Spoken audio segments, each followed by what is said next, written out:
Okay, Ebony McDonald, this is going to be a lot of fun. So, welcome to ENTV today. First of all, Ebony, Thank you. my little niece has the same name as you. I love the name Ebony. It's such a great name. So, yeah, she's super cute. Okay, so for those that don't know you, as I told, let's get into your story of what happened. Let's go COVID onwards, then we're going to go back. So, fire Okay. hose us with the story because it's a great story. Okay. Please. My husband and I, we were owners of a commercial kitchen exhaust cleaning company. We had purchased a franchise. It was one of the top commercial kitchen exhaust cleanings. It was a national company, a national franchise. We built it from infancy, and we were getting momentum. And then COVID happened. We were servicing restaurants. And while we were servicing restaurants, of course, we know the restaurant industry got impacted and they cut us out their budget. And so we quickly found ourselves in a position where we had to, it was just like one thing started happening after another, and we had to dissolve our business. And probably within a span of 2 years, like significant things happened in my life where I found myself in a place saying, where, first of all, how did I even get here? But like, how am I going to dig my way out? After we lost the business, it was on, I guess, the beginning of COVID, and I was caring for her. She fell sick. Within a week, I had to do a DNR, and that's probably one of the toughest decisions you have to make in your life is the state of another's life. And so that was probably the most difficult thing I've done. And so I had to make that decision. She passed away. And then, as I said, like things just started to crumble. Within 6 months, my husband got in an accident. He had a concussion. After that, another 6 or 7 months. Within the same week, my mother fell down the steps, broke a vertebrae in her neck. My children were here. It was just like it was a whole lot during that time. And then that same week, I found I was diagnosed with Graves' disease, and I had a thyroid issue, which actually had it was a rare case where I had complications. The first medication they gave me, I was allergic to, and the second medication they had given, it had the same response, and it was shutting my liver down. So they're saying I have to get into surgery, but because of COVID, it was hard to get into surgery. And so they were concerned about me having a thyroid storm, which, if anyone knows, that's like you really could, that's a really dangerous situation. I'll say that. It's a dangerous situation. And luckily, I was able to get in. I had a full thyroidectomy, and I found myself in this place trying to regain my energy, finding what my new life would be like, because you don't ever gain your full energy again. And so I found myself in this place saying, what am I going to do? I tried to start applying for jobs. I literally applied probably for 1,000 jobs, and no one will hire me. And here I am. I have a master's degree. I have business ownership. I have over this point 20 years of customer service, 8 years of sales, 4 years of business ownership. I've been in leadership. I've been in management, and I can't get a job. And so for myself, I had this personal talk with God. And I'm like, God, okay. So I'm here, but I know that you're in control of my life. And my true heart desire is to become a coach. I don't know how I'm going to do it. I don't know how I'm going to get there, but every other door has been closed. So I did what I know to do best. That is keep persevering and keep going, because I really don't know how to stop. That's like, I'll admit that's one of my things, and I had to work on. But I decided after that point that I was going to find ways, if the doors weren't opening up for me, that I'm going to knock a door down. And so I decided that I was going to do my due diligence to find out how to become a coach. Ironically, I received an email out of nowhere from She Heals the World, which is an inner circle for coaches.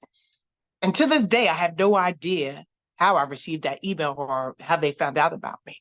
So I ended up being in contact with Dr. Saktara White, who's awesome. And then we had a discussion. I said, hey, I really like to become a coach, but I'm applying for this job. It's with the World Bank. And I didn't get the job with the World Bank. So I said, okay, well, there's another door closed. So I'm going to really dive into this thing of coaching. And it has been full speed ahead since then. I joined the inner circle, began to connect with other women who were coaches, and I took those skills being a previous business owner, and I connected with other women in the space. Did my due diligence to join other training platforms and to network. I had already built out a network of myself through LinkedIn. I had about 3,000, at that point, like 2,000 so followers, but I built it now to 3,000 plus followers. And I did this all organically. And I was able to create strategy to set boundaries for myself in my personal life because it was no longer serving me well. And so I had to figure out certain things to cut out, certain people to cut out, say no to certain people. I had to figure out like what truly are my core values and passions. I had to then, after that, create a strategy of how I was going to get from a place of nothing, no career, back at zero, almost like I'm going on 50, to like figuring out what I'm going to do in this new life. And so I said, I'm going to do it. And I've been doing it since. I started in September, and it has been an interesting ride, but I am enjoying every minute of it. I have an opportunity every day to do what I love. I get an opportunity to live in what I believe I'm called to do.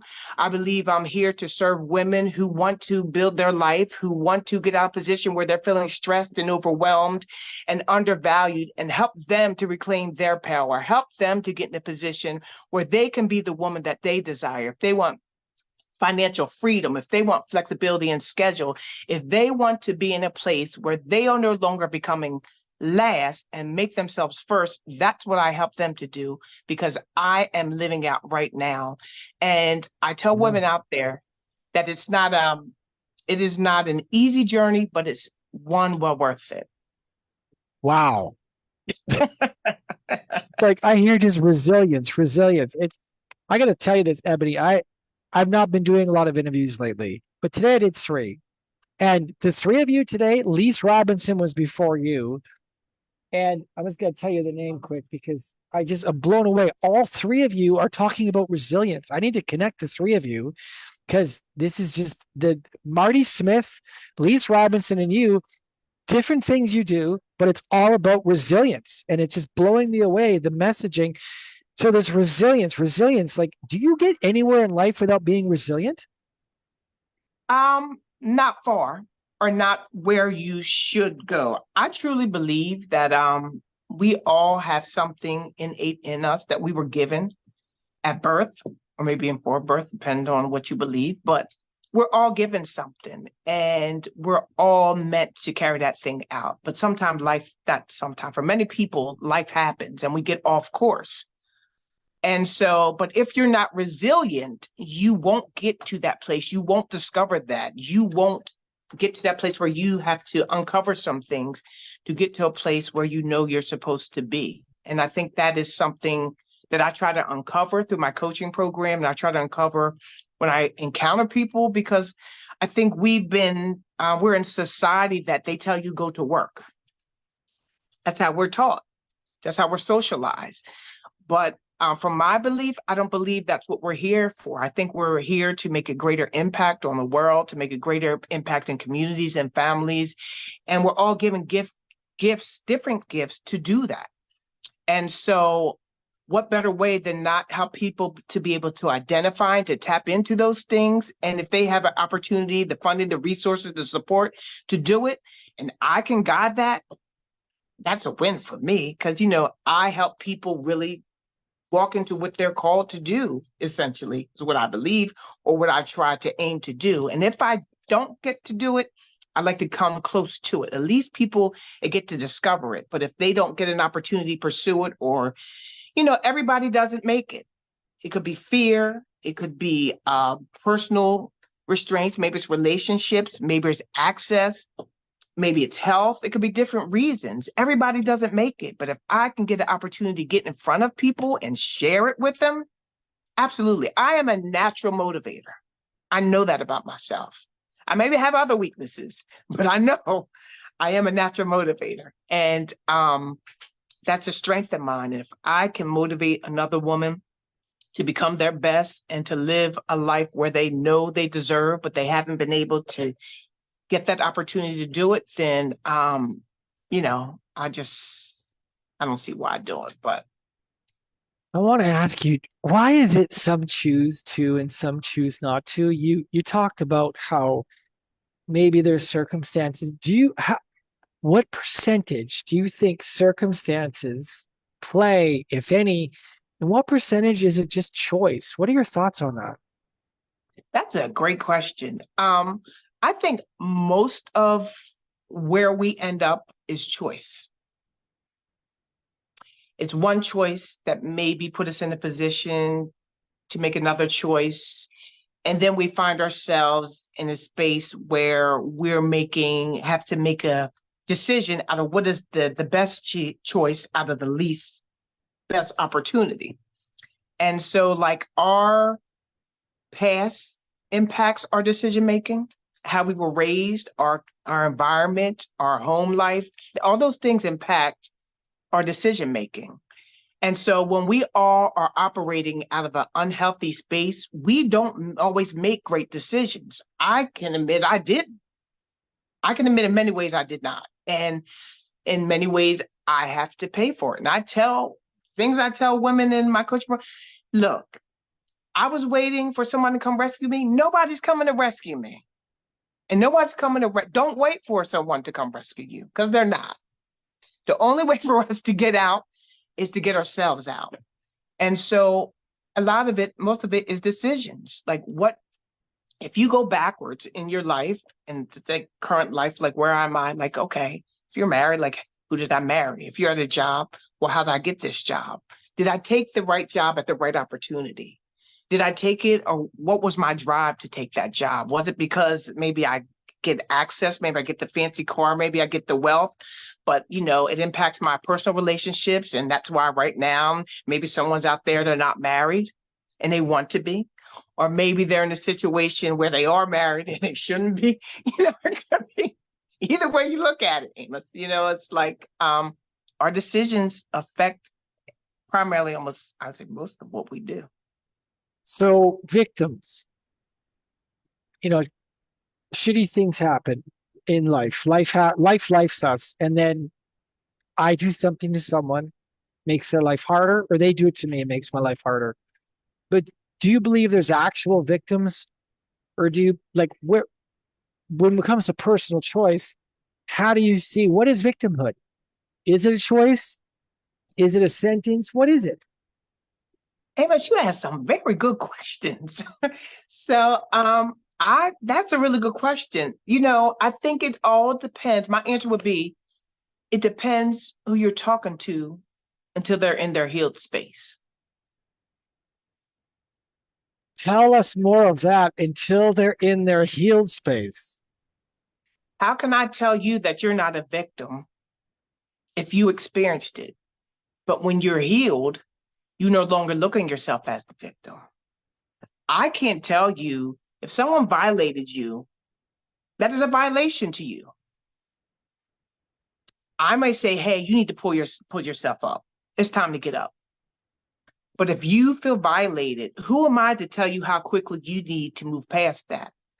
Surely we shouldn't dwell in places for long periods of time. And we've all been guilty at some point in our life. But when you become healed, right? I've done it. But when you become healed, you no longer see yourself as a victim. The reason I can speak before you now is because I had to move myself out of that place. I'm here like, oh my God, like I lost the business. Everything around me is crumbling. I'm sick.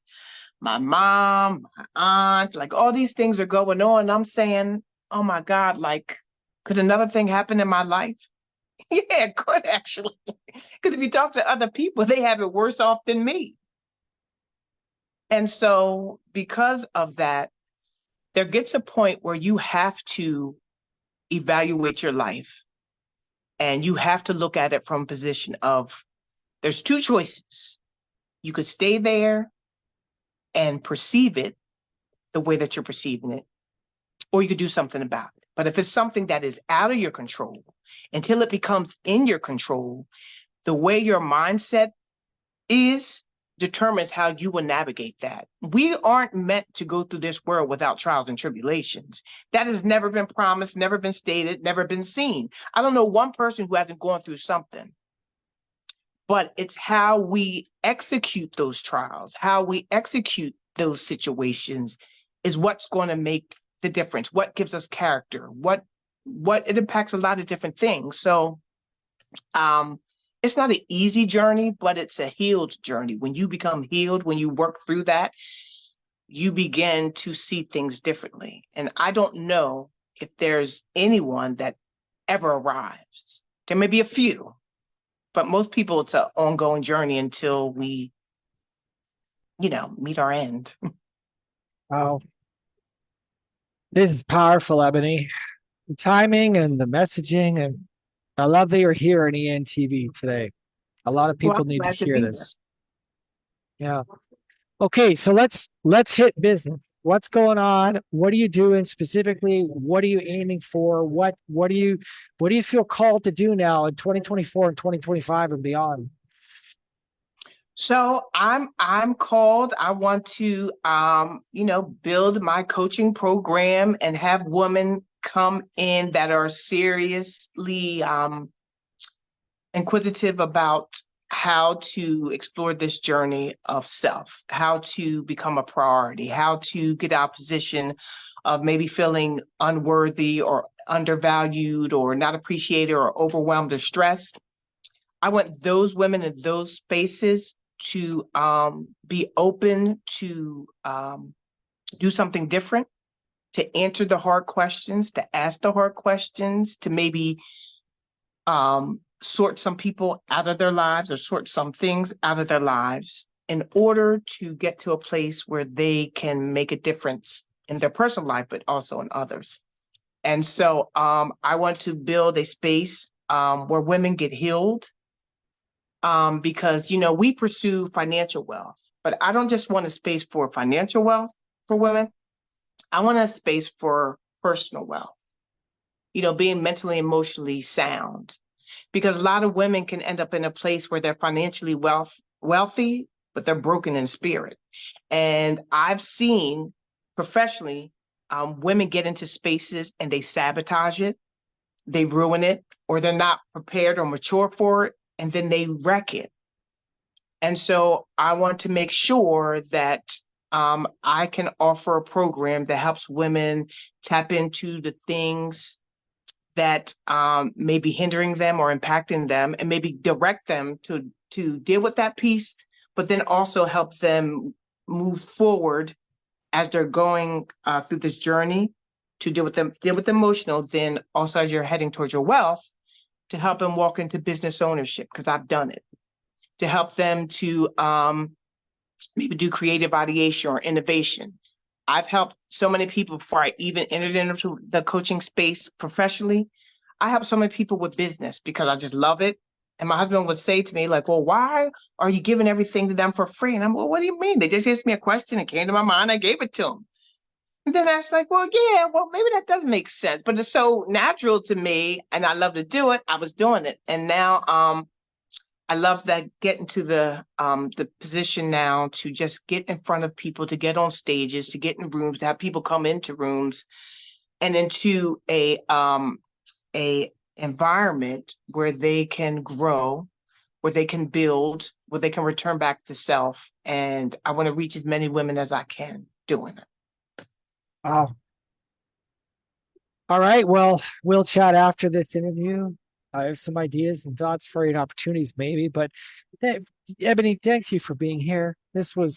Who invited you to ENTV today? Do you remember? I don't. Okay. This is another one of those things. Yeah. Well, I love that you're here. Timeliness of this and timing, and thank you for what you said today. It's very needed. So please drop any and all links after in the comments section of the Facebook. I'll turn it over to you for any closing comments, but ENTV today, please connect with Ebony. If what she's saying resonates with you, she'd love to connect with you. I'll tag her.